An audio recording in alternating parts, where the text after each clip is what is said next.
Event Freelancers, welcome to your new community, connecting you to your next project. Get connected. Sign up now. It's free.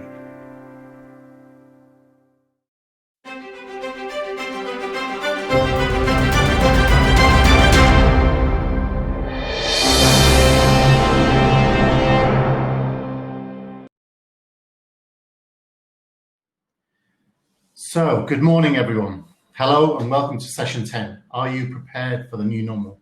In this session, you get a chance to hear from some experienced producers from around the world about the challenges that they've faced and some of the pivoting they've had to do towards a new digital virtual world. They will hopefully also reveal some of the good and bad of their experiences. And of course, from my own perspective as an executive producer, I know that every day is a school day. And we want you to learn a little bit about how to be fit for the future. So let me welcome straight away. Please welcome Angie Choi in Hong Kong, experienced show caller and producer. Madeline Johnson, event and campaign director for the charity Film Awards. And Gareth Tomlinson, director of FourImpact. Each of them coming with a huge plethora of experience and no doubt unique skills and entry into the business. So let's begin. Welcome to all of you. Angie, give us a short introduction to yourself, your skills, and your entry into the event market. Okay, so I'm a show caller, but I started off as an event producer. And so based on many years, about 18 years of event producing in small and big, I didn't learn it from school, didn't learn it from theater. It was all by practical, different companies I was working for from small to big. We did conferences, we did different types of trips, as well as large and small events, gala dinners, etc. And based on that, I slowly became the show caller of most of the shows because I would be more interested in standing at the panel, running the shots, but also understanding how each show was because I produced. Possibly sometimes in a lot of the events we do is we produce it plus we show call it. And then over time, I started just focusing on show calling. But with my producing experience, it helps a lot. I'm in Asia, I'm in Hong Kong, but we do a lot of the projects within Asia, whether it be Macau, China, Singapore, Philippines, etc. We go to different places to assist with different shows and different agencies. I have worked with shows that have pyro or shows that are live and then things happen on video conferencing, so virtual hybrid as well. All in all, there's many different openings, Formula E, as well as Parisian Studio City, things like that I've assisted on as well, whether it be a show caller or a producer. I would imagine. How about you, Gareth? I would imagine this year's been a difficult year in Hong Kong as it has been for everybody else in the world. It has because of the protests as well as COVID. So both have impacted. But during the protest time, I've actually been quite lucky. There was a lot of shows lined up in the end of 2019 to 2020 that was overseas. They weren't in Hong Kong. So I was actually lined up to fly to different places to assist in different shows. Then in January, February, of course, within 2 days notice, I received all cancellations in one go of all the shows that I was planning to fly to. Some were postponements. People were still wishing and hoping that things would happen. But up till now, most of them have been cancellations now. Though there are still shows that are still trying to change into a more virtual hybrid sense. But it's still difficult because we are still trying to get a sense of that, which we can talk about in a bit. Madeline, tell us a little bit about yourself. Hi, everyone. My name's Madeline Johnson. I am an event campaign and project lead. And that has come about a bit like Angie through a real blend of different skills in the event, exhibition and experiential world. My career spans 16 and a half years, and I've done everything from sales and marketing, PR, operations, client services, everything that you can imagine, which I think combine to really give you a great producer skill set. And for the past half of my career, I've had an event tech specialism, which has been really helpful in these times when we're needing to move to a more virtual or hybrid event delivery. So I've worked with a lot of brands and with small organizations as well, delivering all kinds of tech solutions. And yes, that's really come in handy recently. And I know that you have a particular project that is going to be of interest to our audience, the Charity Awards. But let's go to Gareth. Gareth, tell us a little bit about yourself and your place in the world. Well, hi, very nice to join you all this morning. I've been in the industry for over 20 years now, which feels a little bit scary. But about 17 years ago, myself and my business partner set up a small agency called FourImpact over in London. And we're a specialist corporate production company, really. And we focus mainly around conferencing and all of the disciplines that could surround a conference. So we have elements of gala dinners, we have exhibition, we do media production, we've done webcasting over the years. But never obviously to the extent that we have done. And I'm really pleased to be able to join you today at the Event Freelancer Summit because we very consciously all those years ago made the choice to very heavily focus our business around freelance support. So we're not a production company that has 30, 40 people in-house. We came from a background where we had 120 people in-house, came from a real biggie. We decided that we were going to really focus our in-house knowledge about knowing our clients and owning our client relationship, and absolutely everything else from FourImpact we deliver through freelance and really close supplier partner teams. So it's great to be able to join so many, hopefully some known names today. Personally, I started off life doing car events for GM Europe, Opel and Vauxhall as was, and we used to do the whole going on site for 6 weeks and 22 shows in 25 languages. And I came from a science background, a bit of a funny mix of science and amateur dramatics. I think I was probably the only physicist with running around in a lighting rig at my particular university. But I really have enjoyed bringing that kind of analytic thought to most problems, also in a kind of creative sense as well. So it's quite a nice mix of a creative thought with analytic thought. And I've been doing that and trying to run a business for the last 17 years. What an amazing mix of panelists that we have. Yeah, it certainly rings true to all of my experience and the variety and backgrounds that we bring to the table. So why don't we give me an example of some of the projects that maybe even this year have started to challenge your skill set, even with the breadth of experience that you have, and some of the decisions you've had to make to upskill, to learn something new, and to meet the demands of, well, let's be honest, the new normal, which is virtual meetings. Angie, what's your experience in Hong Kong? Well, I haven't had a chance to do much because things haven't happened here in Hong Kong very much. There have been virtual events, but a lot of the virtual events in Hong Kong, the way they are doing it, or the clients are expecting to do it, is actually internal. So they kind of contact directly to the AV teams, but there are a lot that actually do come, or the AV teams come to me and say, hey, we need your experience. Your skills actually for what you've been doing in live shows can be used at virtual events. And we really need the help of someone show calling, stage management, how to stand, how to look, what the speaker should do. And the briefing and the time that you have to spend on them has to be short, but has to be very detailed because they're so used to a live event.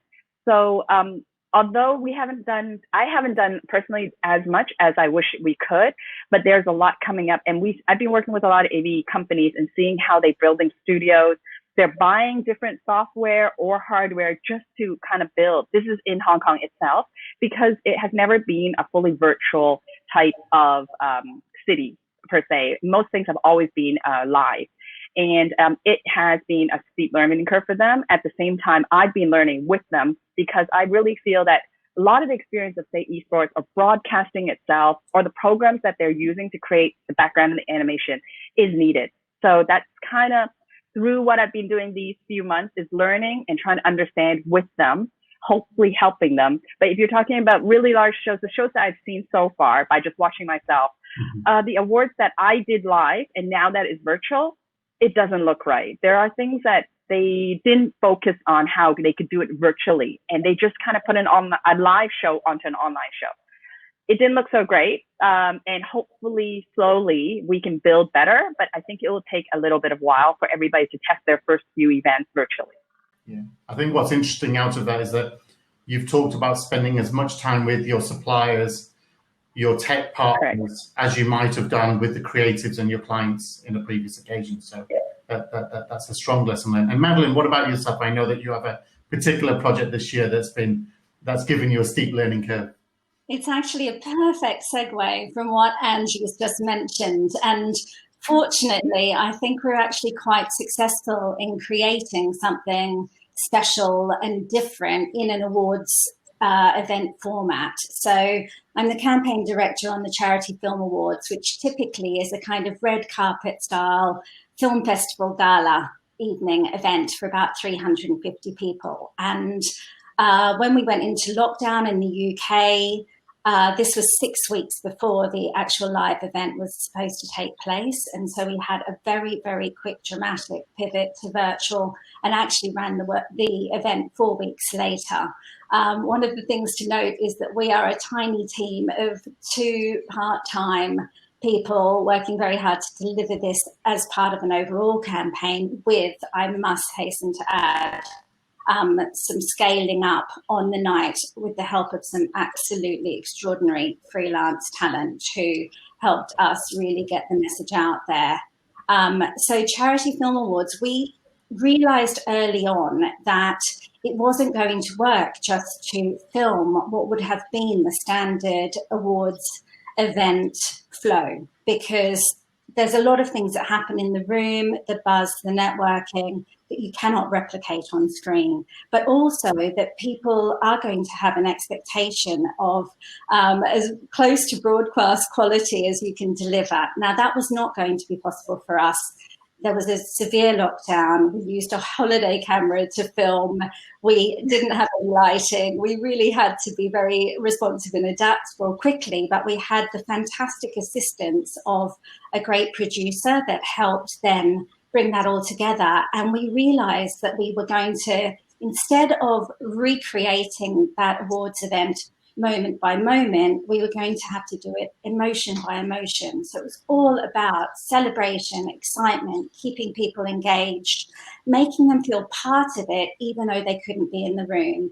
And there was definitely guidance and assets that we gave them beforehand to encourage them to get involved. Really a very active social campaign. We gave them tools so they could take photos and green screen and all kinds of things so that they still had that red carpet experience. And what I'd say is that we'd usually have 350 people in the room and still a lot of social reach. But this time we had over 10,000 people actually watch this in the night and several thousand since. And whilst it was a huge amount of pressure, I believe that with some creative ideas and some things to lift that standard format, we managed to take it beyond just the kind of event Angie was describing. So if I understand this correctly, social media became as big a part of the remit as actually producing the event and the ceremonial part of it as well. We've always been very, very active proponents of social, but I think that in this instance in particular, you really had to help people and guide them around how they could create these moments. You know, you really had to hold their hand. And so we created little social media tiles that they could edit and add to, our logo wall so they could take their red carpet pictures, just hints and tips about how they could really have that swell of excitement. We sent them certificates as they were being announced so that they could share those on social, and then we took Zoom interviews with winners afterwards so that we could share their celebration as well. Lovely. And clearly, the 10,000 people, they watched the whole thing? Yeah, our retention rate, we're very fortunate. It's a very engaged audience, but we were not remotely prepared for that level of engagement and that level of audience on the night. Well done. So it's very heartening to hear you say that, Madeline. One of the first events we had cancelled was the charity gala dinner for 900 people.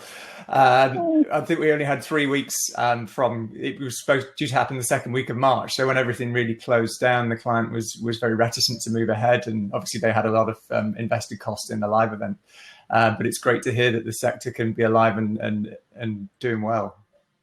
It was, I think that's been one of the things that's been important for all of us who are delivering virtual events. You know, these have been moments of hope and unity for people to still be part of something. And Gareth, I can completely appreciate the disappointment that would have happened for those people who were intending to attend that event. And we definitely did get that feedback that it was something for people to look forward to be part of, to still have those celebrations. So I think that's a really important objective around virtual events, even if it isn't an awards event, which is of course imbued with celebration in its essence.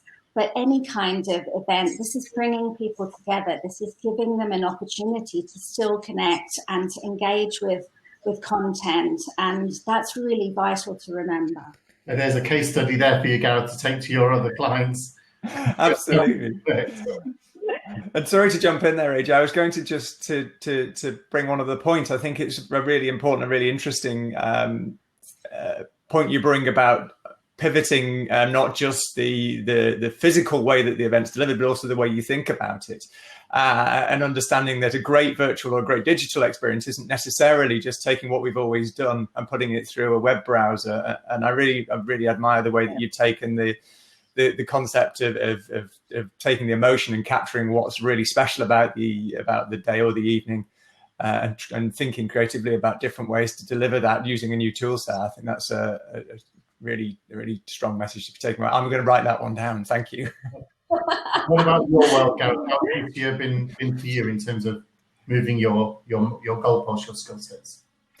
Well, it was a harsh reality in February. I was on site in a client's office with 2 PowerPoint operators and a printer, putting together a show for the following Tuesday, and I thought my client was coming down to do a slide review, and they came down to cancel the event, and we packed up our stuff and went home.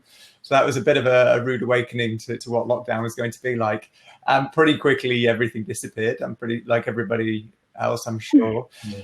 We were very, very fortunate that one of our major clients is a tech sector client. Unfortunately, I'm not able to say their name today, but they had a sales roadshow going out around Europe that was due to go in June as a physical event, and it's something we'd supported for the previous 4 or 5 years. And they wanted to go ahead, which was fantastic, fantastic for us, and we took that opportunity and embraced it with 2 arms. It's a kind of a pan-agency response. I'm kind of project director and we're lead agency. So I jumped on calls with the other incumbent agency, and we just really started thinking creatively and differently of how can we take what we know are the end outcomes for the client and deliver this in a virtual digital. It ended up being called a digital experience. So that's the word, that's the name we've been using. And the project for us kind of fell into pretty neatly into 2 halves. And interestingly, we didn't take your advice there, Madeline. We did follow quite closely what has been what we'd always done physically. So the experience for the user was a 90-minute live session, and then we had to produce a library of on-demand content, which was in the physical world that were our breakouts. And in the virtual world, people could go in and they could choose from the on-demand sessions and say, well, I want to hear half an hour on this topic, half an hour on that topic. So we set about how we're going to achieve this. It was in the heart of lockdown. The client had mandated that nobody was to have to leave their house. Nobody had to leave their house. Everything had to be done remotely. Everything had to be done by Zoom. People couldn't meet face to face. We couldn't send camera crews out. And we had to make a choice pretty quickly to balance out how to do this breakout content. And we went the route, certainly for that bulk of the material, that we would pre-record and that we would stay away from live. And it was really driven by risk. And we thought, where can we de-risk and where is the live aspect, where is the excitement and where is the payoff from a live aspect lower in the importance for that particular element. And we ended up creating over 30 hours worth of on-demand content with presenters from their own homes, a significant number of whom had never presented to camera before, not even on video or traditional corporate video. And we had to source webcams. We had to source microphones, which I don't know if you tried to buy a microphone or a webcam in March. Yeah, there weren't many. It was more difficult than trying to get a bicycle in Amsterdam right now. So we were scrabbling around for kit. We were shipping kit out to people. We were training people, and one of the biggest elements of the project turned out to be training and cascading, and that went all the way from senior management level, project level, all the way down to end presenter for us. It's kind of, we started off with how are we going to. We need a new language. Things that we've been using for 20 years, terms we've been using plenary, we've been using breakouts, we've been, saying, oh, let's mic up, let's get a tech check. This language just didn't really make sense anymore. So the first thing we had to do was be really clear about terminology. We had a lot of briefing sessions. I personally created 3 20-minute on-demand videos just on training and briefings for different subsets of our presenter team, and we put those together. We also, because we had to scale, we had 58 presenters. We ended up pushing a lot of the production process down the chain onto end users, and we used for the on-demand side, we ended up using some software. I'll not name check it because we don't want to be too biased towards any particular piece of kit, but the well-known market-leading webcam and desktop recording piece of software that we used, and we ended up delivering 60 licenses of that and training how to use that, and it really allowed people to own their own content in a way that the production team just would not have had the budget or the capacity to do. And in doing so, we managed to pull out 30 hours worth of stuff in 2 weeks, basically. So the presenter recorded themselves. They did a very, very basic, what I would call an assembly edit. So getting their timeline in order using the software, and then that was sent back to a professional team to polish and apply the look and feel. Amazing. So that, without getting into six countries in multiple languages and things, it was definitely an interesting exercise in scale. Yeah. And I did have some fantastic freelance support. I will say that we brought in a producer for each language. All the producer presenter communications were done in natural language to try and overcome any language barriers and things. And it ended up that my production team were the last line of anybody watching this stuff before it was played out to 2,500 people. So there was quite a bit of responsibility. The client's line was, it's the presenter's responsibility.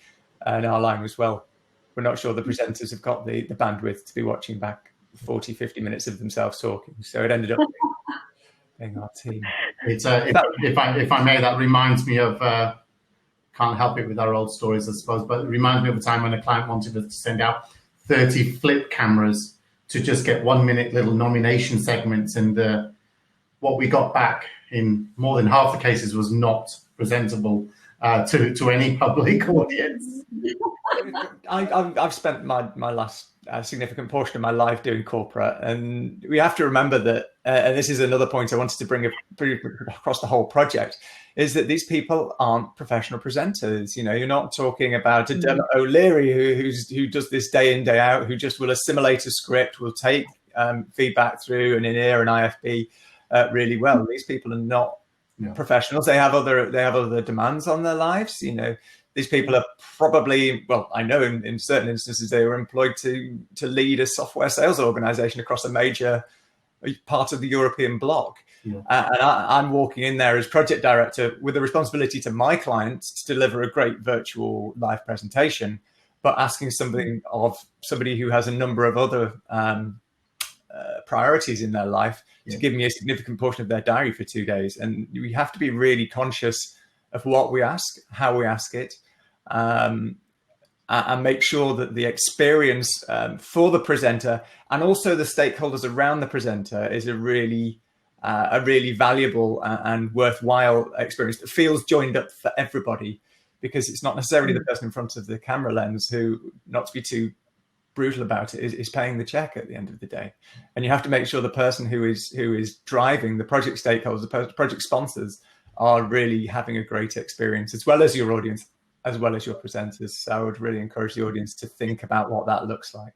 It's so often said, content is king, content is king, content is king. And I suppose in your case, you've certainly learned that for your client this year again. So listen, we have 2 or 3 minutes left. I would love our viewers, our audience, to have just 1 or 2 top tips.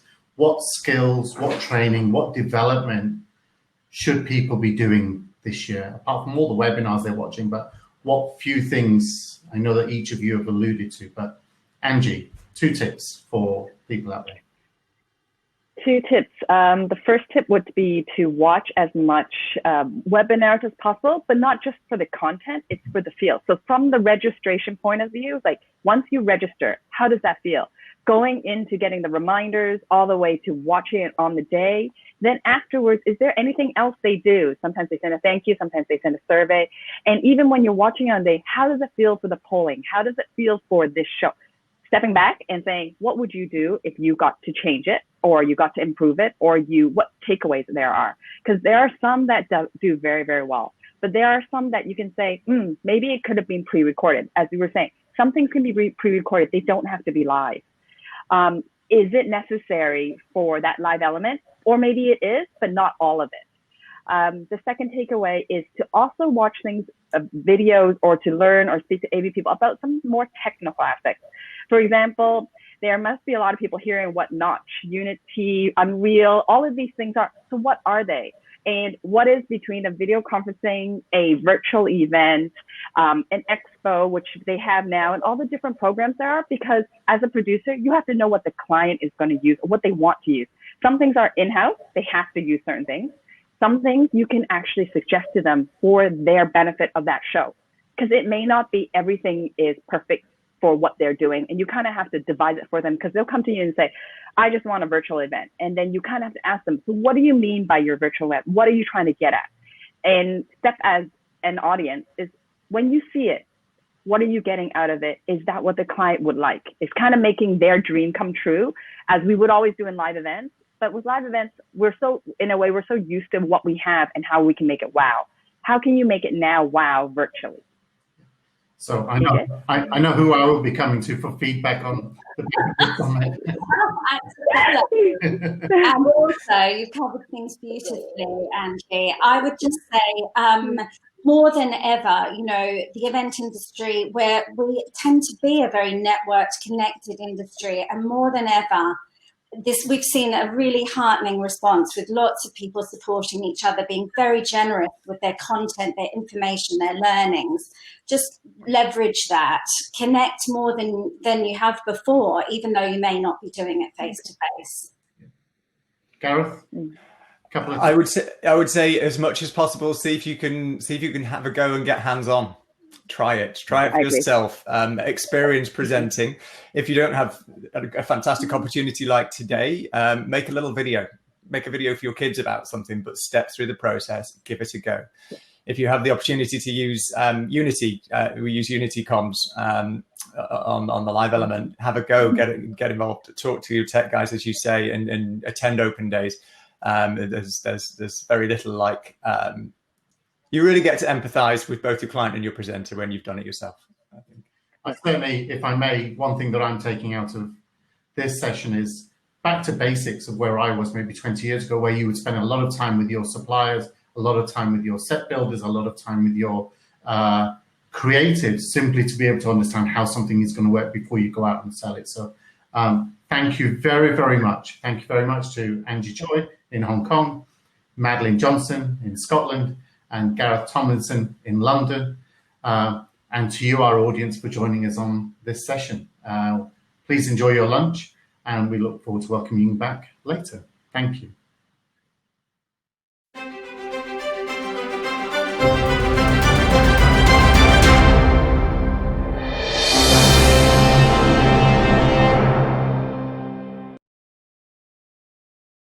Event freelancers, welcome to your new community, connecting you to your next project. Get connected. Sign up now. It's free.